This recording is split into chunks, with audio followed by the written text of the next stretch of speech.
केस number 001, लेखिका सायली केदार, प्रकरण 6।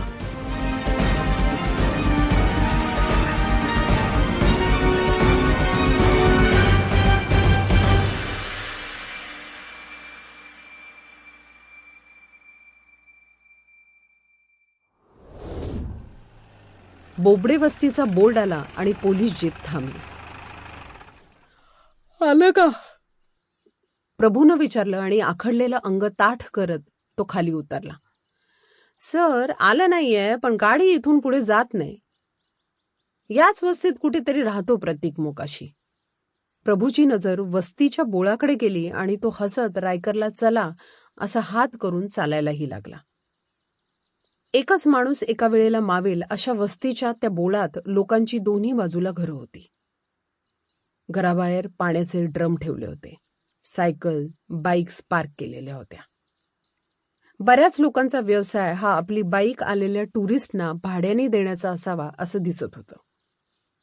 वर्दीतले police बघून घराबाहेर भरून ठेवलेल्या पेट्रोलच्या बाटल्या पटापट आत गेल्या। सिगरेटी पिणारी लहान लहान मुलं बोळाच्या आणखी बारक्या बोळात पळाली आणि सट्टा लावून खेळणारे तरुण एका क्षणात गायब झाले। निरंजन प्रभू आणि रायकर जसजसे आत शिरत होते तस तशी गल्ली वेगळं रूप घेत होती। रायकरच्या हातात एक पत्त्याचा कागद होता, त्यावर पत्ता आणि खोली नंबर होता। सर, ही 40 नंबरची रूम दिसतेय, आपल्याला 89B ला जायचंय। ए आणि बी कुठे सुरू होत आहेत? पुढे डाव्या हाताला ए आणि उजव्या हाताला बी असं सांगितलंय शिंदेनी। त्यालाच आणायला हवा होता।